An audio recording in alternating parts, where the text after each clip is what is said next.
soldados.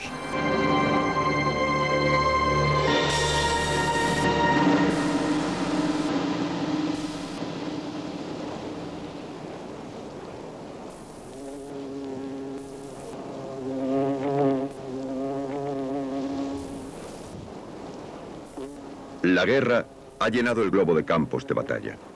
Este es solo uno de los cientos que hay en Europa.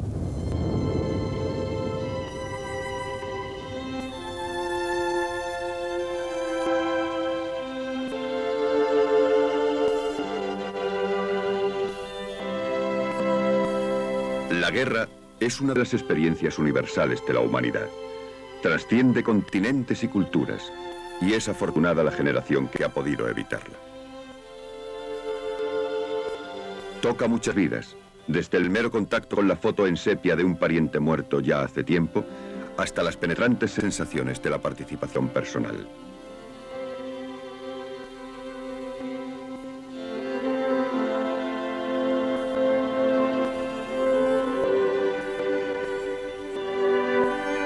Para algunos, el recuerdo de la guerra es de un horror y un sufrimiento totales. Pero para otros, la guerra es recordada como una mezcla de sombra y luz, con el calor de la camaradería y el esfuerzo compartido, junto con la miseria de la privación y el impacto de la batalla. La experiencia de la guerra.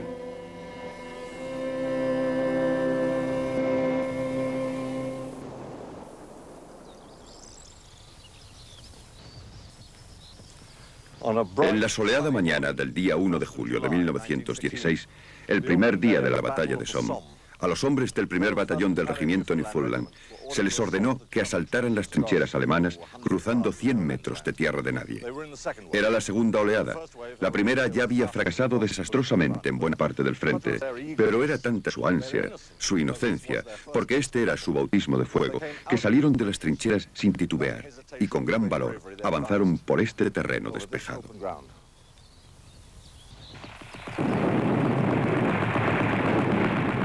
Avanzaron hacia lo que fue literalmente un recibimiento caluroso. Las ametralladoras barrieron sus filas de punta a punta. Las granadas estallaban entre ellos y sobre ellos.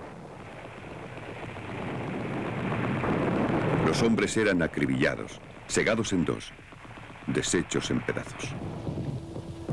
En unos minutos, de una fuerza atacante de 800, todos, los 26 oficiales y 658 hombres estaban muertos o heridos. Y muchos otros batallones ingleses compartieron un destino similar en aquella clara y sangrienta mañana.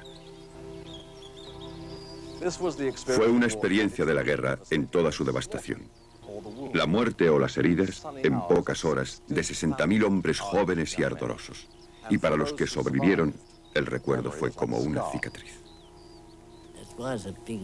Fue un gran error que se librara aquella batalla. No debería haber ocurrido. El resultado fue una masacre. Eso es lo que fue. Mucha gente perdió la vida y no ganó nada. En realidad, no había nada que ganar. Nunca se gana nada con ello. Los alemanes estaban en sus trincheras. Ellos continuaban allí, mientras nosotros estábamos acabados. Nos habían derrotado.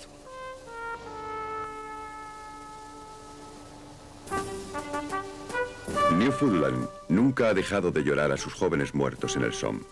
Pero las trágicas realidades de la guerra estaban en la mente de pocas personas 2 años antes de la batalla, cuando los entusiastas voluntarios del regimiento Newfoundland embarcaron hacia Europa en la loca euforia de 1914.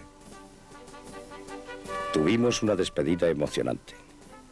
El muelle de Harvey estaba lleno de gente y cuando ya estábamos a bordo, llegaron en sus barcas y lo rodearon antes de que partiéramos. Nos aclamaban animándonos a la victoria. En el extraño mundo de 1914, todos nos contagiábamos con la fiebre de la guerra. Todos los jóvenes honestos, enérgicos y activos querían participar en ella. No querían estar fuera de las grandes cosas que iban a pasar. A nosotros lo que nos preocupaba era que la guerra terminase antes de que nos mandaran a Francia, porque había algunos que decían que todo habría acabado en Navidad. Yo estaba preocupado de que todo hubiera acabado para Navidad. Quería estar allí antes. Quería participar, estar allí. Así lo hicieron los jóvenes honestos, enérgicos y activos de mi edad. Esta fiebre guerrera ha marcado el principio de muchas guerras. Tucídides escribió en el siglo IV a.C. Al principio de una empresa, el entusiasmo es siempre mayor. En aquel tiempo, tanto en el Peloponeso como en Atenas, había gran número de jóvenes que nunca habían estado en la guerra y, por consiguiente, estaban dispuestos a unirse a esta. Pero 1914 sigue siendo el ejemplo más patético de los voluntarios pidiendo, como tantos caballeros andantes, batirse en duelo con el enemigo. Todos los jóvenes como yo pensaban lo mismo. Si es eso lo que quieren, al ataque. Teníamos miedo de que no nos destinasen a Francia a tiempo de intervenir en una batalla importante.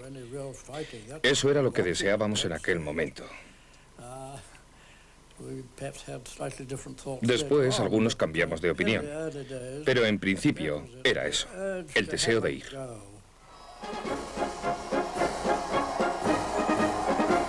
Y el enemigo estaba igualmente ansioso por chocar las armas. Como dice el capitán de la reserva Walter Blenheim.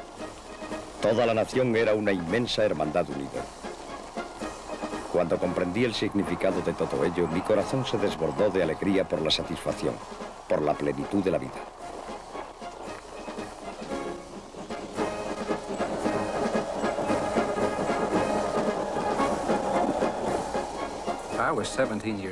Yo tenía 17 años y era muy patriota. Imaginaba a los soldados llegando a una pequeña ciudad como Vicksburg. Deseaba ser como ellos. Por eso otro chico y yo decidimos alistarnos y fuimos en autostop hasta Jackson, Mississippi. Él entró en la Marina y yo en la infantería de la Marina.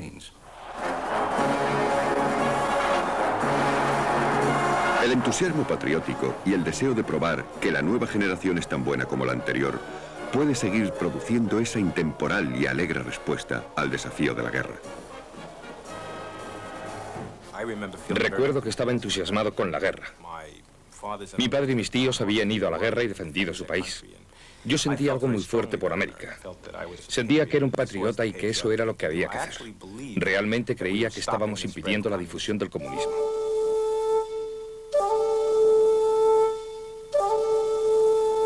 El soldado, una vez comprometido, tiene que enfrentar las consecuencias de su acción. El uniforme y las armas varían, la causa y la política cambian, pero todo hombre que marcha a la guerra debe hacer frente al hecho, aterrador para la mayoría, de que arriesga la vida. Las palabras de un veterano inglés de las guerras napoleónicas aún hoy impresionan. ¿Por qué antes de combatir los hombres están pensativos, pesados, inquietos, aplastados por la preocupación?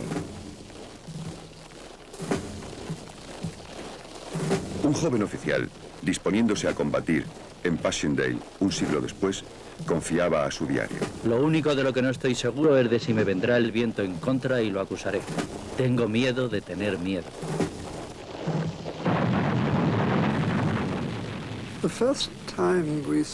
La primera vez que presenciamos un combate fue en 1915 en Albert. Oímos el estruendo de la batalla en la distancia.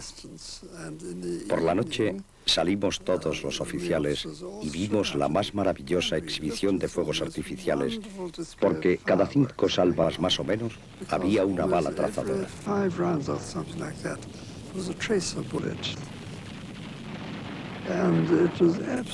Era algo muy hermoso.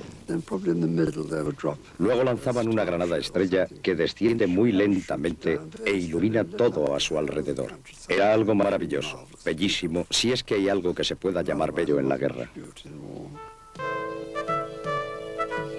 El esplendor o el drama del campo de batalla pueden ser evidentes para el artista y en especial para aquellos que idealizan los momentos heroicos de una nación. Pero el soldado que experimenta la afilada punta de la guerra por primera vez tiene en su mente percepciones muy diferentes.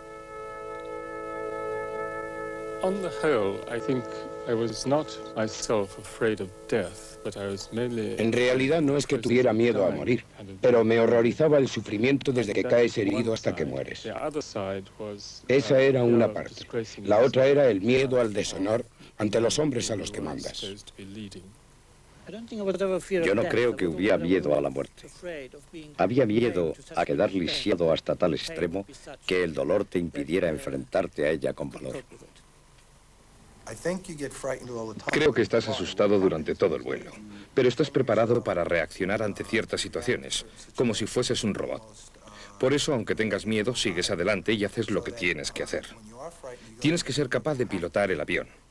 Tienes que ser capaz de accionar los sistemas de defensa cuando lo necesitas. Lo sabes todo al dedillo y te dices que estás asustado. Pero cuanto más metido estás en el combate, menos tiempo tienes para pensar en eso. El miedo es algo que sientes cada día. No sabes si continuarás con vida al día siguiente.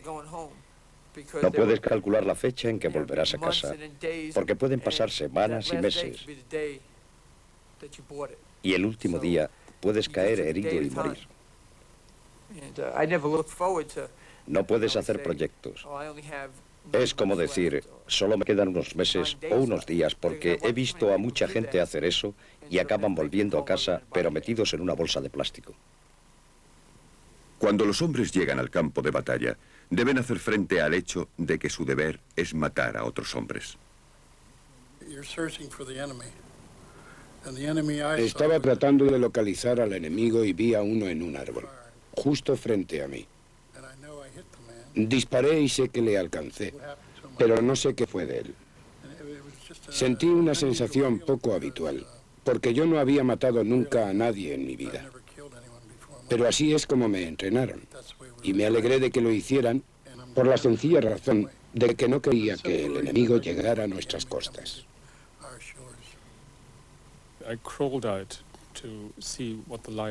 Me fui arrastrando para inspeccionar el terreno. Llegué a un cráter de bomba y entonces, para mi sorpresa, a unos 30 metros, vi a un soldado alemán frente a una ametralladora peinándose.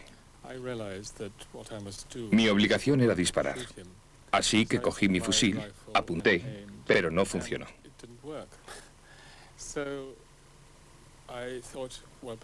Pensé que lo mejor sería volver con los míos. Los hombres me habían estado mirando desde atrás muy entusiasmados.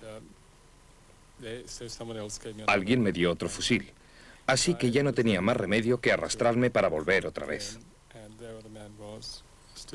El alemán seguía peinándose. Apunté y disparé. Recuerdo que dio un grito muy raro, como el de una gallina, y yo volví sintiendo, comprendiendo en cierto modo, que había hecho algo horrible. Todos mis compañeros estaban muy contentos, y así llegué victorioso hasta el comandante de la compañía. El segundo oficial me desinfló al decirme, bien, ahora ya estás en tu elemento. Entonces, de pronto, en aquel momento, ocurrió algo en mi interior. Fue una especie de crack. Para mí fue el momento decisivo en mi experiencia de la guerra. Sentí que combatir ya nunca volvería a ser lo mismo. Cuando comencé en Anzio, la guerra me había parecido casi como un juego de niños. Pero mis sentimientos cambiaron después de aquello. La primera vez que maté a un hombre, yo estaba destinado fuera de un campamento base llamado Totok, en las tierras altas del centro. Estábamos de patrulla y sufrimos una emboscada. Junto a dos hombres salí por el flanco en que estaba el enemigo. Los acorralamos y luego los sacamos.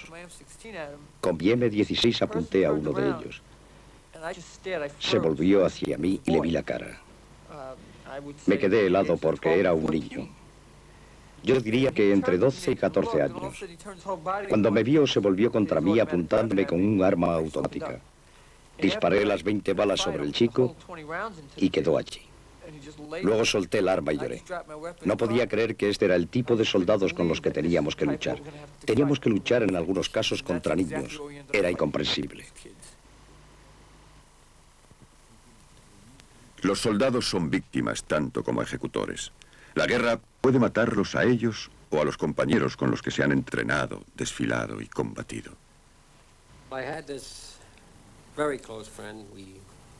Tuve un gran amigo íntimo. Estuvimos juntos en todas las misiones en el servicio. En este cuerpo, en los Estados Unidos y también en Inglaterra. Salíamos a bailar y a beber y lo pasábamos muy bien juntos. Nos hicimos íntimos amigos. Cuando desembarcamos, él estaba justo a mi lado, a unos pasos. De pronto yo me di la vuelta y le vi caído en el suelo. Le habían matado. Eso me dolió tanto que cuando me casé y nació mi hijo, le llamé Donald Philip. Mi amigo se llamaba Donald Philip Ford. Era de Pensilvania. Para mí, perder un amigo en el combate era como perder parte de mi propio cuerpo. Yo personalmente lo llevo mal, muy mal. Necesito mucho tiempo para recuperarme. Es posible que haya algo en mí que me impida olvidar. Mi manera de luchar contra eso es mantener una relación muy íntima con su familia y la gente que ha dejado. Y hago lo que sea para mantener vivo su nombre y su historia.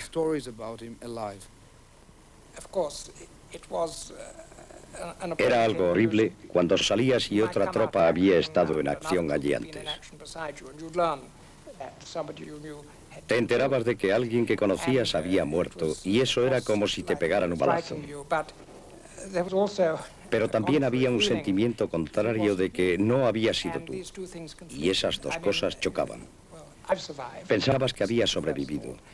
Ese es el primer pensamiento. Eso realmente chocaba con el pensamiento de que fulano había muerto. Era muy difícil de aceptar y seguir viviendo con esas dos cosas juntas. La batalla está en el mismo centro de la experiencia de la guerra. Estos cañones en una colina de Pensilvania están en el emplazamiento de una de las acciones más sangrientas de la Guerra Civil Americana.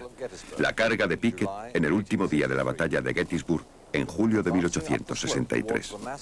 Avanzando por la ladera hacia las fuerzas concentradas del ejército de la Unión, llegaron 15.000 soldados confederados con las banderas ondeando como en un desfile.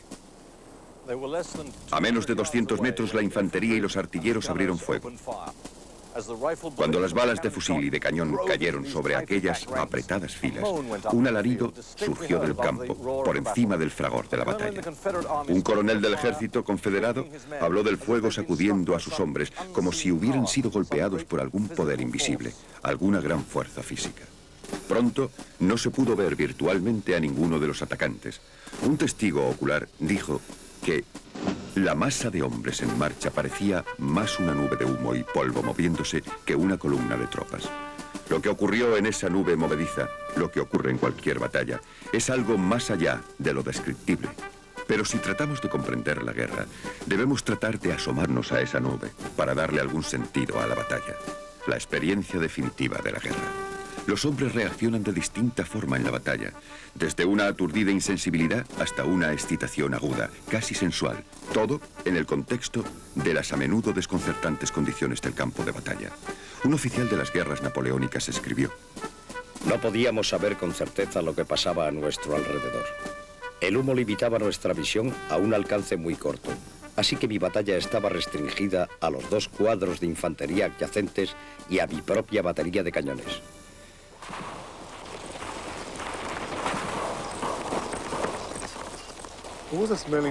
En el aire había un fuerte olor a las municiones que se estaban quemando. Recuerdo que aquello no era muy molesto. Lo peor era el humo que había alrededor. No podías ver nada. Era de madrugada, pero estábamos algunas veces toda la noche sin dormir. El humo no desaparecía. Así que en realidad era como combatir dentro de una nube donde no veías. No sabías hacia dónde ibas.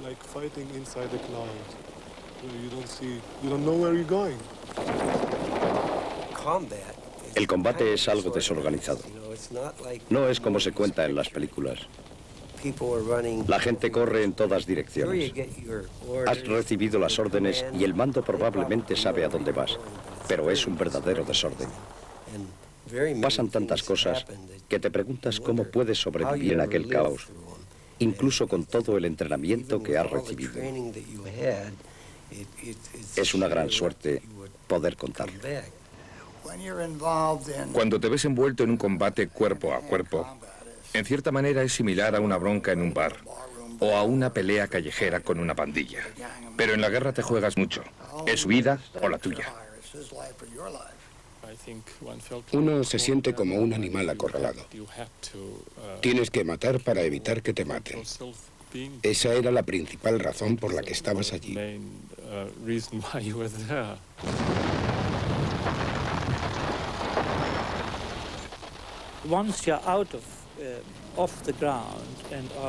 Una vez que estás fuera atacando, en ese momento, el enemigo está disparando duro y a tu alrededor, a derecha e izquierda, van cayendo compañeros. Es en esta situación cuando cesa de funcionar toda tu consciencia. Te conviertes realmente en un robot. Sabes que si no disparas primero será el otro el que dispare contra ti. Por tanto, ya no puedes elegir. Te comportas de la manera que te han enseñado. Y entonces comienzas la matanza. Yo nunca pensé mucho en nada, solo en estar allí, en permanecer allí. Siempre tuve esa sensación, una sensación de impaciencia. Quería dejarlo todo hecho y que todo terminase como el día anterior.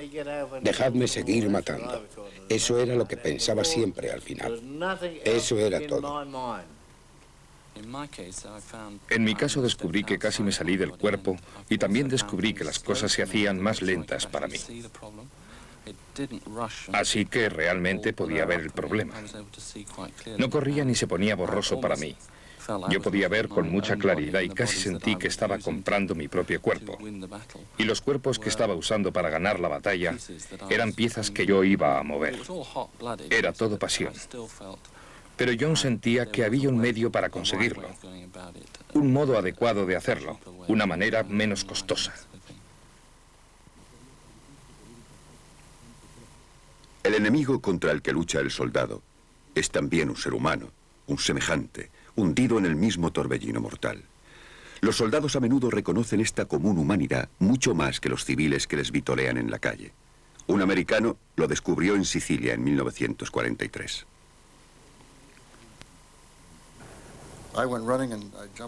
Salí corriendo y salté a una zanja. Dentro había 5 alemanes y quizá 4 o 5 de los nuestros. Sin embargo, no se nos pasó por la cabeza atacar.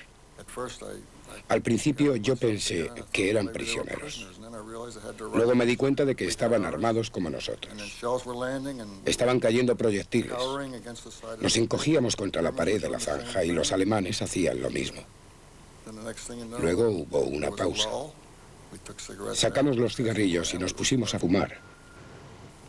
Creo que todos sentimos la sensación de que este no era momento para matarnos unos a otros, como tampoco lo era cuando se concedía una tregua para retirar a los muertos. Así que nos quedamos allí durante una hora. Cuando todo quedó tranquilo, les dijimos adiós y nos fuimos, nosotros por un lado y ellos por otro. Cuando pienso en ello ahora parece extraño, pero entonces no. Eran seres humanos como nosotros. Estaban tan asustados como nosotros. Y creo que se alegraron de no haber tenido que disparar. Un día en el Somme, en una de las operaciones menores, mi compañía y yo atacamos una trinchera y los alemanes nos rechazaron. Nos metimos en los cráteres de las bombas y hubo un combate que duró varias horas. Pero yo no estaba solo en el hoyo. Descubrí que a mi lado había un joven soldado alemán muerto, aproximadamente de mi edad. Me gustaba el aspecto de aquel soldado. Tenía unos dientes muy blancos, una buena complexión y una cruz de hierro en el pecho. Eso quería decir que había sido un buen soldado. Me senté a su lado y le tomé cariño. Le quería, no le odiaba. 2 horas después llegó la orden de que teníamos que avanzar de nuevo. Llevé adelante a mis hombres y marchamos a la batalla. Pero antes de irnos, le puse una tela en la cara y cogí la cruz de hierro. Aún la conservo. No fue como robar a un cadáver, sino como tomar un recuerdo de un viejo amigo. Hasta en los duros combates del Frente Oriental en la Segunda Guerra Mundial hubo unos cuantos ejemplos de fraternidad. Henry Mettelman ayudó a 2 rusos a enterrar a sus muertos en Crimea en 1942.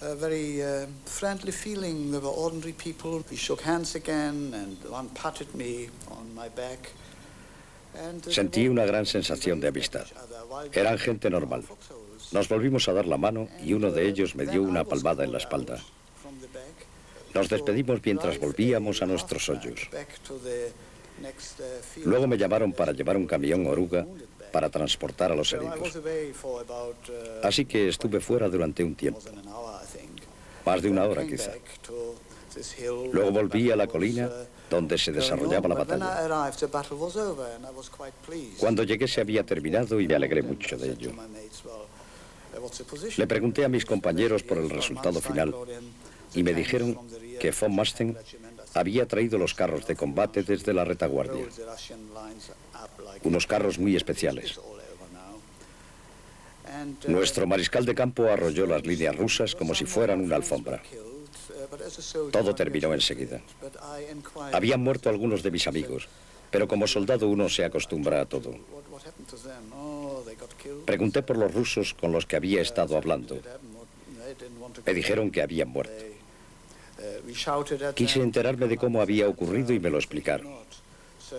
No quisieron ceder. Les ordenaron que salieran con las manos en alto y no lo hicieron. Así que fueron aplastados por un carro de combate. Aquello resultó muy triste para mí. Me habían parecido buenas personas. Incluso me llamaron camarada. En aquel momento, por extraño que pueda parecer, estaba más triste por la muerte de aquellos 2 en la loca confrontación que por algunos compañeros. Aún pienso en ellos con tristeza. La guerra deja patéticas reliquias en el campo de batalla. También deja a algunos supervivientes la misión de disponer de los cadáveres y clasificar los efectos personales de los caídos. Cuando les vaciabas los bolsillos, no importaba que fueran judíos, blancos, negros, franceses, polacos o alemanes. Todos llevaban las mismas cosas. Algo de dinero, una foto de su mujer, de sus hijos, de su madre, algunas cartas, un peine, un reloj y poco más. Aquellos bolsillos contaban ciertas historias.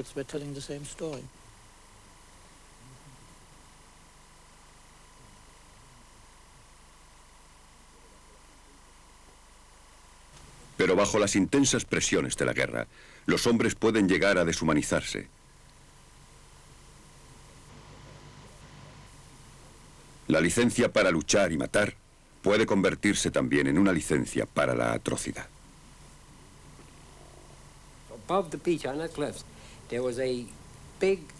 En la playa había un gran cañón alemán sobre unos raíles del ferrocarril. Aquel cañón iba de un lado a otro de la playa sin cesar de disparar. Había un soldado dirigiendo el fuego hasta que fue capturado. Ya hecho prisionero, fue conducido a la playa. Cuando estaba allí empezó a reír a carcajadas y a decir americanos en su idioma. Uno de la policía militar decía que prefería morir. No aguantaba que se riesen de él. Cogió la metralleta y empezó a dispararle. Le destrozó. Lo hizo porque estaba furioso de que aquel alemán tuviera el descaro de reírse de los americanos muertos en aquella playa. Aquel cañón era un infierno sobre ruedas.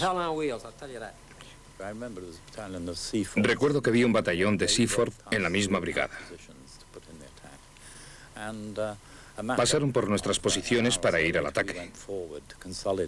Un par de horas después, nosotros avanzamos para apoyarlos. Tomaron aquellas posiciones y sufrieron muchas bajas. Estaban tendidos como muñecos. También había muchos enemigos muertos, pero sobre todo un gran número de aquellos Seaford. Yo creo que me afectó más aquello que cualquier otra cosa durante la guerra. Muchos de los nuestros rondaban los cadáveres quitándoles los relojes y los anillos, saqueando a sus propios muertos. Los hombres se endurecen en la guerra. Hubo un ejemplo en el primer batallón de nuestro regimiento, cuando llegaron 2 oficiales del ejército pavoneándose, despreciándonos a nosotros.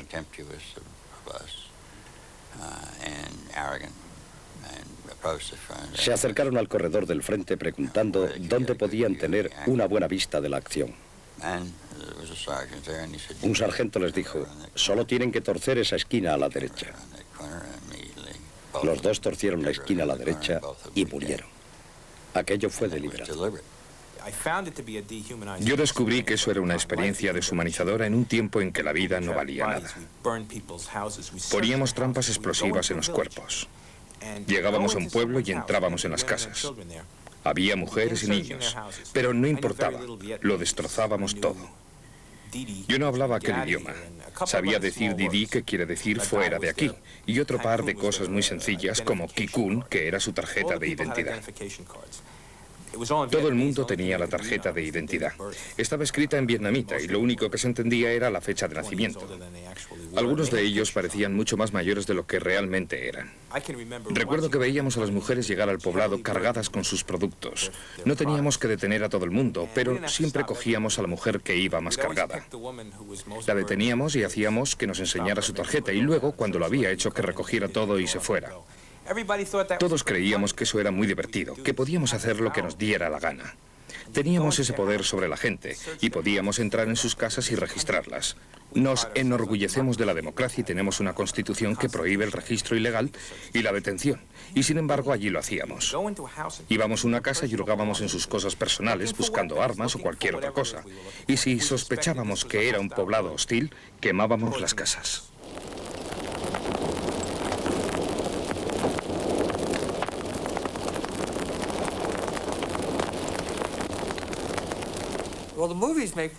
Las películas hacen muy atractiva la guerra. Es lo que hay que hacer, dar la vida por la patria. Yo estoy a favor de defender la patria por encima de todo. Soy patriota. Pero la guerra no es atractiva.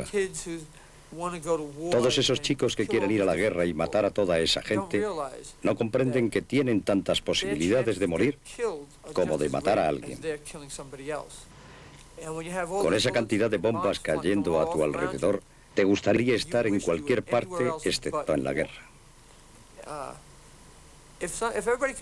Si alguien pudiera estar allí solo durante un día y ver su crueldad, creo que cambiaría su opinión sobre la guerra. Sería menos probable envolverse porque los soldados son los que tienen la peor parte y no los generales. Ellos se sientan en esas habitaciones con aire acondicionado y dicen, bueno, creo que debemos tomar esa colina. Pero tomando esa colina se pueden perder 300 o 400 hombres. No se fijan en eso. Si vieran lo que una bomba o una bala pueden hacer, o vieran morir a tu mejor amigo en tus brazos y que no puedes hacer nada por él, eso cambiaría mucho las cosas. Algunos marines norteamericanos de la Segunda Guerra Mundial, recuperándose en el hospital de las heridas recibidas en el Pacífico, descubrieron la diferencia entre la guerra real y su imagen de Hollywood. Era más de lo que podían tragar. Todas las tardes nos llevaban en camilla al teatro y veíamos una película. Aquella noche tenían un regalo para nosotros. Antes de la película, John Wayne salió al escenario en persona. Iba vestido de vaquero, con zahones, botas, espuelas, 2 revólveres, una camisa a cuadros, pañuelo y sombrero. Saludó con la mano y dijo, «Hola, muchachos». Se hizo un profundo silencio. Alguien comenzó a silbar y entonces todos le silbamos y no le dejamos hablar. Al final se fue. ¿Por qué lo hicimos? Porque para nosotros John Wayne era un símbolo del machismo. El mito del macho. El machismo que nos había llevado a enrolarnos en la infantería de marina y que ahora sabíamos que era un desnudo engaño. Allí estaba uno de los hombres de confianza y en aquel momento le odiábamos más que a cualquier soldado japonés. La guerra estimula, pero también agota. El espíritu no es un artículo de suministro ilimitado, y cuanto más larga es la guerra, mayor es la tensión, hasta en el más valiente y más profesional de los soldados. Lones de Arabia dijo en alguna ocasión que todo hombre tiene un tanto de coraje. Eso quiere decir que algunos tienen más que otros, pero tú no puedes tirar de él indefinidamente. Es como el dinero en el banco. Ese es un buen ejemplo. Puede sacar cierta cantidad, pero antes o después se acaba. Me di cuenta de que los de la unidad en la que yo estaba, la División 51 Highland, habíamos estado en el desierto desde el Alamein hasta Túnez y luego a Sicilia. Nos llevaron para la invasión de Normandía. Y, por ejemplo, había un sargento en mi compañía que era un hombre muy valiente. Tenía la medalla militar. No es que eso signifique mucho, pero no se la dan a los cobardes. Ya había sufrido bastante. Estaba destrozado. El oficial médico lo mandó a casa. Mi cuñado estaba en Vietnam. Era teniente de infantería. Su mejor amigo era un sargento. Fueron mal heridos y todo el mundo quería salir de allí. Aquel sargento no pudo soportar más y se pegó un tiro.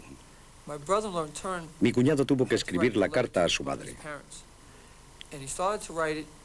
Empezó escribiendo que su hijo estaba en Vietnam y que había servido muy bien. Y luego se había suicidado porque no podía soportarlo y no quería estar aquí. El capitán se negó a que saliera aquella carta. La carta que se envió decía que había muerto en combate como un héroe. Eso está bien en cierto sentido porque deja que los parientes crean lo mejor. Mi cuñado ha tenido un gran complejo de culpa durante 17 años. Y sigue pensando que debería habérselo contado. Se lo ha tomado tan mal que no quiere hablar para nada de Vietnam.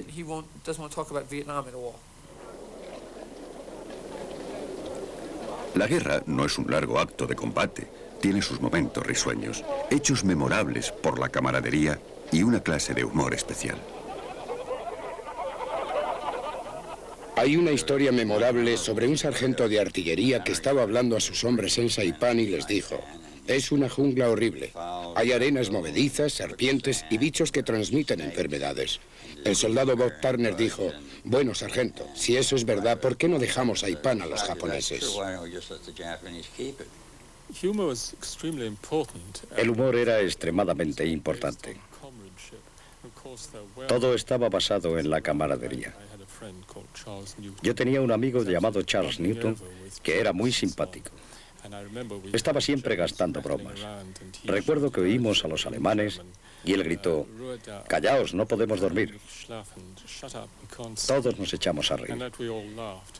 Luego tuve otro amigo que salió de un apuro espantoso y le pregunté: «¿Cómo te las has arreglado para sobrevivir?».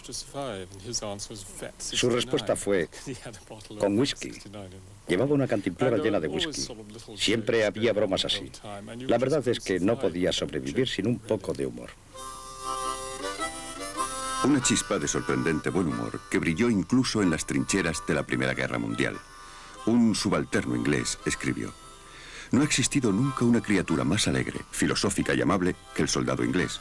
Su humor es inimitable y supera cualquier emergencia».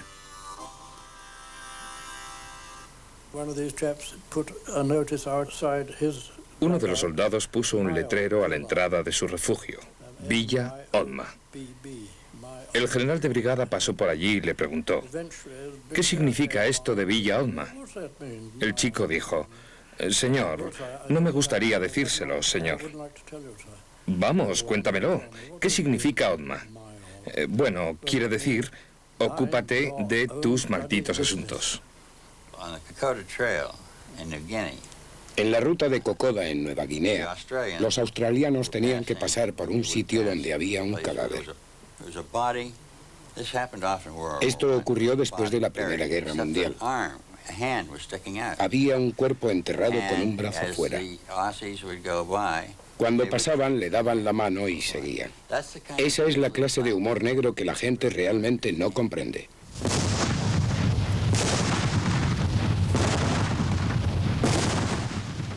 Y después de cada batalla, llega el amanecer.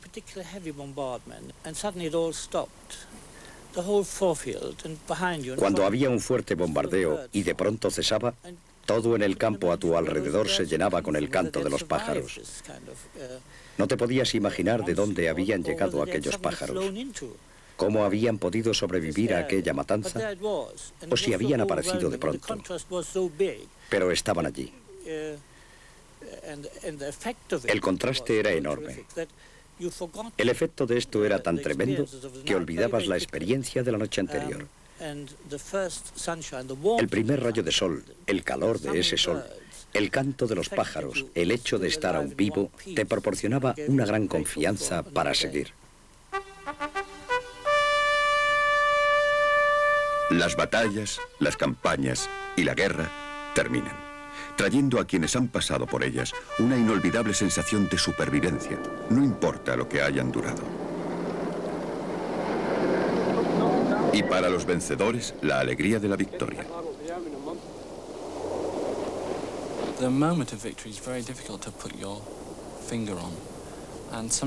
Es muy difícil saber el momento de la victoria.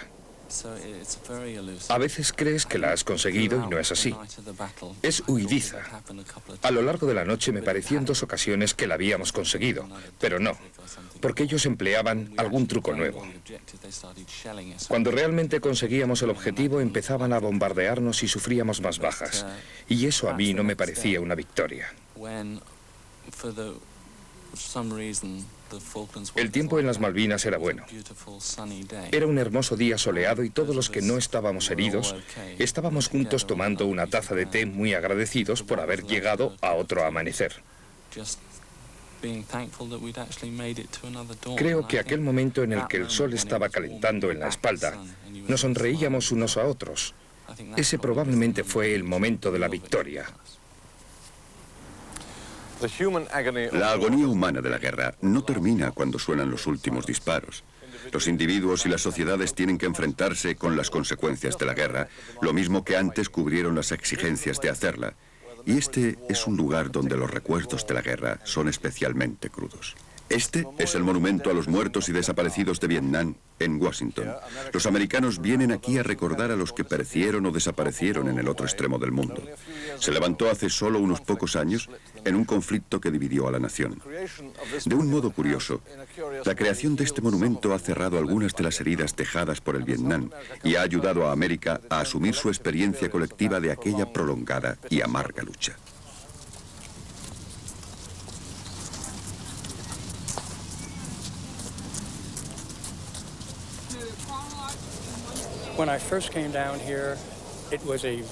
Cuando llegué aquí por primera vez, tuve una experiencia muy emotiva. Comencé a andar mirando los nombres y tuve que detenerme. Necesité como mínimo un mes antes de ser capaz de venir aquí y ver el monumento sin venirme abajo y sin sentir tanta emoción. Ahora lo aguanto bien. Vengo muy a menudo. Miro los nombres, si conozco a alguien. Paso el dedo por su nombre para sentir la sensación de que digo, me acuerdo de ti y estuvimos juntos. Ahora creo que es un monumento espléndido. Creo que es algo de lo que los veteranos de Vietnam podemos estar muy orgullosos. No se puede dudar del horror esencial de la guerra, pero la experiencia une a los combatientes a través de la historia y los sitúa aparte. Un oficial de la Segunda Guerra Mundial observó que Un veterano siente compasión por los civiles perjudicados y por la matanza de soldados, incluso enemigos, pero al haber sobrevivido a los peligros, piensa que es un ser diferente por sus días de campaña. Por muy lamentable que pueda ser, hay muchos hombres en el mundo que se sienten muy diferentes del resto de los mortales porque han estado bajo el fuego. Es como si creyeran que eso es una especie de sello.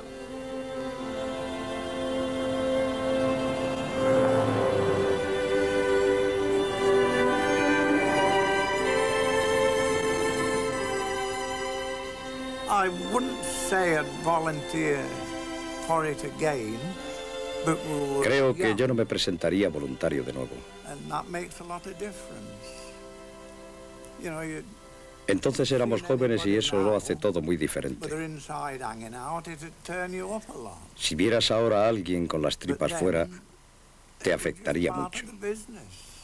Pero entonces era solo una parte del There was negocio. nobody, as I know of, Y allí no había that nadie que yo sepa grumbled about it. que se quejara por eso.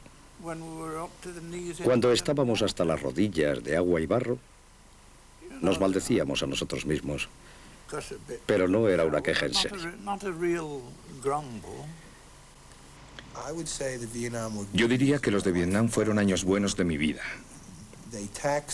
Cargaron al máximo sobre mi capacidad y me dieron la oportunidad de ver y experimentar cosas en la vida que nunca habría experimentado y que nunca he experimentado desde entonces. Fue algo único que nunca olvidaré. Es degradante por completo, pero también quiero decir que hay algo edificante. Es cierto. Me refiero a la camaradería, a una profunda camaradería. Es estupendo estar con otra gente luchando juntos, lograrlo juntos. Estoy seguro de que la gente en Londres durante los bombardeos sentía exactamente lo mismo. En algunos aspectos aquello me deshumanizó, pero en otros me ocurrió lo contrario. Cada día vivo más plenamente. Disfruto de mis hijos, de mi familia, de un montón de cosas que podría no haber disfrutado.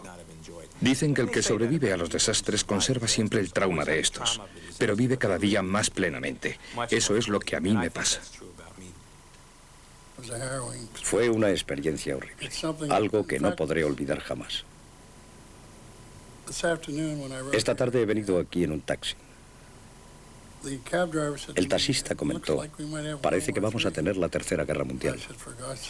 Yo le dije, por amor de Dios, no mencione usted eso, porque sería lo peor que pudiera ocurrir. Yo tuve la experiencia y viví la Segunda Guerra Mundial. Ya basta.